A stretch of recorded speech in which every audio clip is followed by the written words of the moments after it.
gentlemen. I put the emphasis on the men there.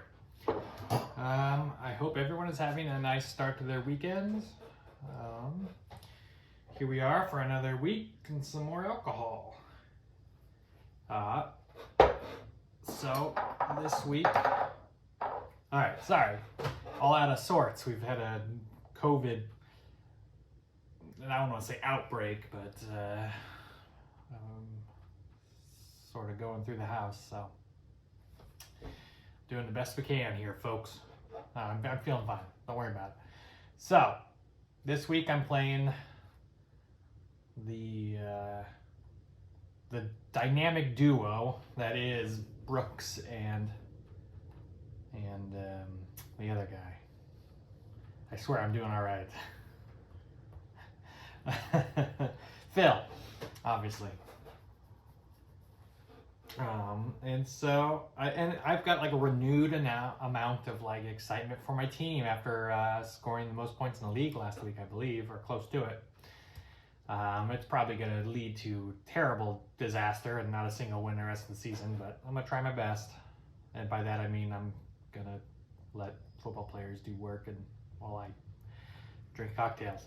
All right, well, let's get started officially. So the cocktail for this week is called the Japanese cocktail. Now, I've gone through a lot of, I've read this recipe different areas and stuff, read about it, and it's never really explained why it's called a Japanese cocktail. There's nothing inherently Japanese about it. So my theory is that when you make it, it has a slightly cloudy look to it, similar to sake. And so maybe they thought like Japanese sake, Japanese cocktail, I don't know. That's the only thing I can think of. But it's, probably a racist thing, knowing cocktails from the 1950s. So probably shouldn't even call it what it's called, but we are, gosh darn it. So I'll have the instructions above, the ingredients. It's a pretty straightforward drink. It's a quarter ounce of orgeat, I can't pronounce that word. Orgeat. And that's almond simple syrup. I'm just gonna start calling it that. A quarter ounce of that, 2 ounces of cognac, brandy, any brandy you have will work, and a couple dashes of some bitters, Angostura bitters, and a lemon peel. So you stir it over ice and strain it into a chilled coupe glass or whatever glass you have. So now that we got that out of the way, I'll get started with that while answering questions. And by questions, I mean the 2 questions I got from the one person who sends in questions. Brian wants to know, first off, if I'm switching fan allegiance to the Twins and Vikings, which is laughable. I would never turn away from the Cubs. If I hadn't done it before they won the World Series, I sure as hell wouldn't do it after they won the World Series. So no, I am not. Oh, shit. Although I have been to a couple Twins games and I'm enjoying it. And Penelope's favorite team is the Twins, so there you go, I guess. But I enjoy rooting for them. It's an AL team. Cubs are an NL team, so you can kind of get away with rooting for them for a little bit. So, that's fun. And then, I don't know if I would say I would never stop being a Bears fan. They are certainly trying my patience as a fan over the years. But if I were to become a Bears or a non-Bears fan for some reason, it would not be the Vikings. That would be maybe the second to last team, other than the Packers. I think the Vikings would probably be the last team I would want to see root for. So, no. So I'm also not going to root for the Gophers, as I've probably made sure establishments. Although, I believe Karen is able to get some nice tickets to Gopher games for pretty cheap. So, might go to some Big Ten football games for fun. But I certainly won't root for those teams. All right, I'll be right back. I'm gonna get some ice for the mixing glass and my coupe glass, and then I'll get stirring and answering the next question. Okay, back now. So, the next question that Brian asked is if wins against PhilBrook should count as 2 wins.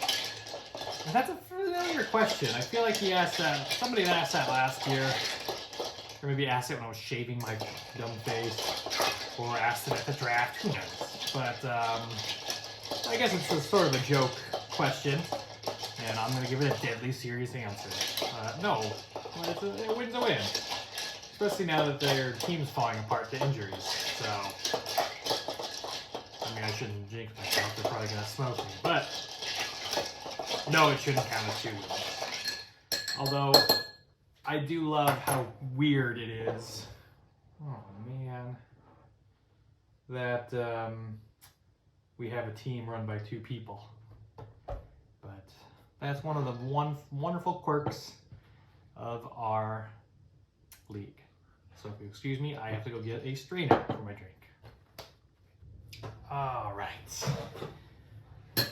So, strain the drink into a nice chilled glass.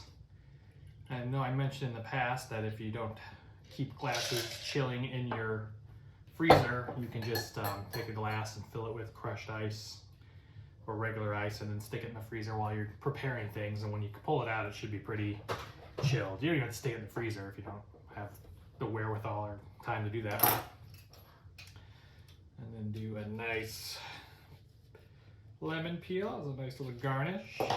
The key when you're garnishing with the peel is to give it a squeeze and a twist so you can express those juices. That way when you go to take a sip, you'll have a nice aroma to it.